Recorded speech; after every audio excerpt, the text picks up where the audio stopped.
জীবনদ্বীপে আপনাকে আবারও স্বাগত। আজ আপনারা শুনবেন সুকুমার রায়ের একটি দমফাটা হাসির গল্প, ডিটেকটিভ।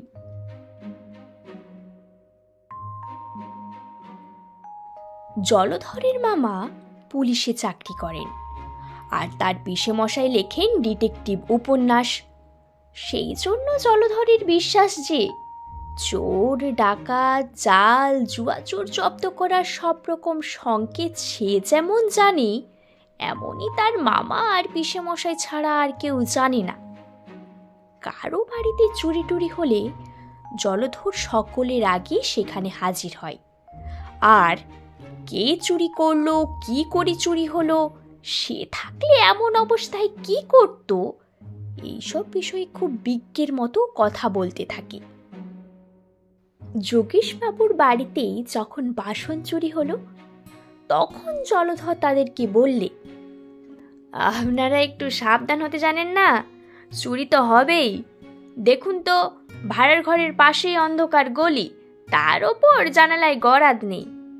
একটু শিয়ানা লোক হলেই এখান দিয়ে বাসন নিয়ে পালাতে কতক্ষণ। হ্যাঁ, আমাদের বাড়িতে ওসব হবার জো নেই। আমি রামদিনকে বলে রেখেছি, জানালার গায়ে এমন ভাবে বাসনগুলো ঠেকিয়ে রাখবে যে জানালা খুলতে গেলেই বাসনপত্র সব ঝনঝন করে মাটিতে পড়বে। চোর জব্দ করতেও সব কায়দা জানতে হয়।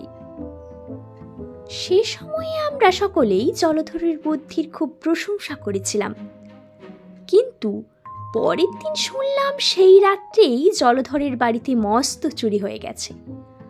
তখন মনে হলো আগের দিন অতটা প্রশংসা করা উচিত হয়নি। জলধর কিন্তু তাতেও কিছুমাত্র দমেনি। বলল, আমি যেরকম প্ল্যান করেছিলাম তাতে চোর একবার বাড়িতে ঢুকলে তাকে আর পালাতে হতো না, কিন্তু ওই আহম্মক রামদিনটার বোকামিতেই সব মাটি হয়ে গেল। যাক, আমার জিনিস চুরি করে তাকে আর হজম করতে হবে না। বাছাধন যেদিন আমার হাতে ধরা পড়বেন সেদিন বুঝবেন ডিটেকটিভ কাকে বলে। কিন্তু যাই বলো না কেন, চোরটা খুব শিয়ানা বলতে হবে। যোগেশবাবুদের বাড়িতে যেটা হয়ে গিয়েছিল সেটা আনাড়ির এক শেষ। আমাদের বাড়িতে এলে সে বেটা টের পেত। কিন্তু 2 মাস গেল, 4 মাস গেল, কমে প্রায় বছরও কেটে গেল, কিন্তু সে চোর আর ধরা পড়ল না। চোরের উপদ্রবের কথা আমরা প্রায় সবাই ভুলেই গেছি। এমন সময়ে হঠাৎ আমাদের স্কুলে আবার চুরির হাঙ্গামা শুরু হলো। ছেলেরা অনেক টিফিন নিয়ে আসে, তার থেকে খাবার চুরি যেতে লাগলো। প্রথম দিন রামপদর খাবার চুরি যায়। সে বেঞ্চের ওপর খানিকটা রাবড়ি আর লুচি রেখে হাত ধুয়ে আসতে গেছে। এর মধ্যে কে এসে লুচি টুচি বেমালুম খেয়ে গেছে। সে ফিরে এসে বলে, আমার লুচি, লুচি, রাবড়ি। কি হলো? আমার লুচি কোথায়? কে খেয়ে নিয়েছে আমার লুচি? তারপর ক্রমে ক্রমে আরো 2-4টে ছেলের খাবার চুরি যায়। তখন আমরা জলধরকে বললাম, কি হে ডিটেকটিভ, তোমার মাথায় খুব ডিটেকটিভ বুদ্ধি না? তাহলে চোরটা ধরো দেখি। তখন জলধর বলল, আমি কি আর বুদ্ধি খাটাচ্ছি না, সবুর করো না। তখন সে খুব সাবধানে আমাদের কানে কানে এ কথা জানিয়ে দিল যে স্কুলের নতুন ছোকরা বেয়ারা এসেছে, সে তাকেই চোর বলে সন্দেহ করে, কারণ সে আসবার পর থেকেই চুরি আরম্ভ হয়েছে। হ্যাঁ, ঠিক বলেছিস তো। আমরা সবাই সেদিন থেকে তার উপর চোখ রাখতে শুরু করলাম। কিন্তু 2 দিন না যেতেই আবার চুরি। পাকলা দাসও বেচারা বাড়ি থেকে মাংসের চপ এনে টিফিন ঘরে বেঞ্চের তলায় লুকিয়ে রেখেছিল। কে এসে তার আধখানা খেয়ে বাকিটুকু ধুলায় ফেলে নষ্ট করে দিয়েছে। পাগলা তখন রাগের চোটে চিৎকার করে গালিগালাজ দিয়ে স্কুল বাড়ি মাথায় তুলল। কে আমার চপ খেয়েছিস রে? খেয়েছিস, আধখানা তুই আবার মাটিতে ফেলে রেখেছিস। আমার সাধের চপ, যদি তোকে ধরতে পাই দেখিস আমি তোর কি করি। আমরা সবাই বললাম, আরে চুপ চুপ, অত চেঁচাস নে, তাহলে চোর ধরা পড়বে কি করে? কিন্তু পাগলা কি সে কথা শোনে?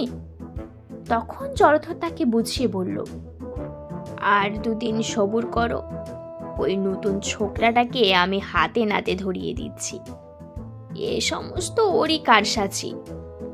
শুনে দাশু বলল, তোমার যেমন বুদ্ধি, ওরা হলো পশ্চিমা ব্রাহ্মণ, ওরা আবার মাছ মাংস খায়। দারোয়ানজিকে জিজ্ঞাসা করো তো। সত্যিই তো, আমাদের তো সে খেয়াল হয়নি। ও ছোকরা তো কতদিন রুটি পাকিয়ে খায়, কই একদিনে তো ওকে মাছ মাংস খেতে দেখি না। দাশু পাগলা হোক আর যাই হোক, তার কথাটা সবাইকে মানতে হলো। জলধর কিন্তু অপ্রস্তুত হবার ছেলেই নয়। সে একগাল হেসে বলল, আমি ইচ্ছে করেই তো ভুল বুঝিয়েছিলাম। আরে চোরকে ধরা না পর্যন্ত কি কিছু বলতে আছে? কোনো পাকা ডিটেকটিভ ওরকম করে না। আমি মনে মনে যাকে চোর বলে ধরেছি সে আমিই জানি। তারপর কদিন আমরা খুব হুঁশিয়ার ছিলাম। 8-10 দিন আর চুরি হয়নি। তখন জলধর বললে, তোমরা গোলমাল করেই তো সব মাটি করলে। চোরটা টের পেয়ে গেল যে আমি তার পিছনে লেগেছি, আর কি সে চুরি করতে সাহস পায়। তবু ভাগ্যিস তোমাদের কাছে আসল নামটা ফাঁস করিনি।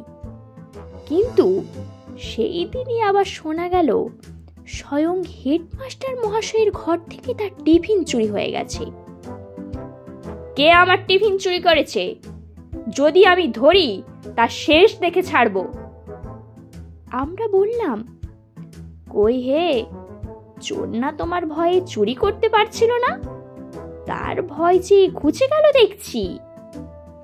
তারপর 2 দিন ধরে জলধরের মুখে আর হাসি দেখা গেল না। চোরের ভাবনায় ভেবে ভেবে তার পড়াশোনায় এমনি সব গুলিয়ে গেল, যে পণ্ডিত মহাশয়ের ক্লাসে আর একটু হলেই মার খেত আর কি। 2 দিন পরে সে আমাদের সকলকে ডেকে একত্রে করল আর বলল, চোর ধরবার একটা বন্দোবস্ত করেছি। টিফিনের সময়ে ঠোঙায় করে সরভাজা, লুচি, আলুর দম রেখে চলে আসব। তারপর কেউ যেন সেদিকে না যায়। স্কুলের বাইরে যে জিমন্যাস্টিকের ঘর আছে সেখান থেকে লুকিয়ে টিফিনের ঘরটা দেখা যায়। আমরা কয়েকজন বাড়ি যাবার ভান করে সেখানে থাকব, আর কয়েকজন থাকবে উঠানের পশ্চিম কোণের ছোট ঘরটাতে। সুতরাং চোর যে দিক থেকেই আসুক, টিফিন ঘরে ঢুকতে গেলেই তাকে দেখা যাবে। সেদিন টিফিনের পর কারো আর পড়ায় মন বসে না।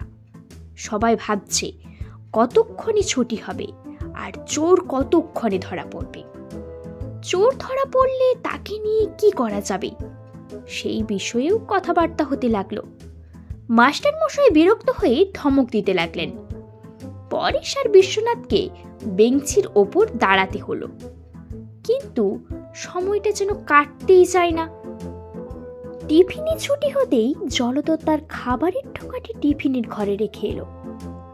জলধর, আমি আর 10-12 জন উঠানের কোণের ঘরে রইলাম, আর একদল ছেলে রইল ভাইটির জিমন্যাস্টিকের ঘরে। জলধর বলল, দেখ, চোরটা যেরকম শেয়ানা দেখছি আর যেরকম সাহস, তাকে মারধর করা ঠিক হবে না। লোকটা নিশ্চয়ই খুব সন্ডা হবে। আমি বলি, সে যদি এদিকে আসে তাহলে সবাই মিলে তার গায়ে কালি ছিটিয়ে দেব আর চেঁচিয়ে উঠব, তাহলে দারোয়ান সব ছুটে আসবে। আর লোকটা পালাতে গেলে ওই কালির চিহ্ন দেখে ঠিক ধরা যাবে। আমাদের রামপদ বলে উঠল, কেন, সে যে খুব সন্ডা হবে তার মানে কি? সে তো কিছু রাক্ষসের মতন খায় না বলেই মনে হয়। যা চুরি করে নিচ্ছে সে তো কোনোদিনই খুব একটা বেশি নয়। জলধর বলল, তুমিও যেমন পণ্ডিত, রাক্ষসের মতন খুব খানিকটা খেলেই বুঝি ষণ্ডা হয়। তাহলে তো আমাদের শ্যামদাসকেই সকলের চেয়ে ষণ্ডা বলতে হয়। সেদিন ঘোষেদের নেমন্তন্নে ওর খাওয়া দেখেছিলে তো? বাপু হে, আমি যা বলছি ওর ওপর ফোড়ং দিতে যেও না। আর তোমার যদি নেহাত বেশি সাহস থাকে, তুমি গিয়ে চোরের সঙ্গে লড়াই করো। আমি জানি এ সমস্ত নেহাত যেমন তেমন চোরের সাধ্য নয়। আমার খুব বিশ্বাস যে লোকটা আমাদের বাড়িতে চুরি করেছিল এসব তারই কাণ্ড। এমন সময়ে হঠাৎ ঘরের বাঁ দিকের জানালাটা ফাঁক হয়ে গেল, যেন কেউ ভেতর থেকে ঠেলছে। তারপরই সাদা মতন কি একটা ঝুপ করে উঠোনের মধ্যে লাফিয়ে পড়ল। আমরা চেয়ে দেখলাম একটা মোটা হুলো বেড়াল, তার মুখে জলধরের স্বর ভাজা। তখন যদি জলধরের মুখখানা দেখতে, সে এক বিখুত উঁচু হাঁ করে উঠানের দিকে তাকিয়ে রইল। আমরা জিজ্ঞাসা করলাম, কেমন হে ডিটেকটিভ, ওই ষণ্ডা চোরটাই তো তোমার বাড়িতে চুরি করেছিল, তাহলে ওকে এখন পুলিশে দেই?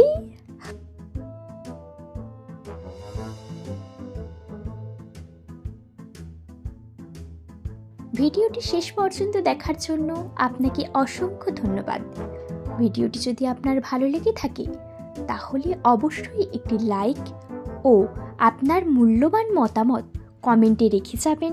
আমাদের চ্যানেলটি সাবস্ক্রাইব করতে ভুলবেন না যেন, আর পাশে থাকা বেল আইকনটি বাজিয়ে দেবেন, যাতে আমাদের চ্যানেলের নিত্য নতুন ভিডিও সবার প্রথমে পৌঁছে যায় আপনার কাছে।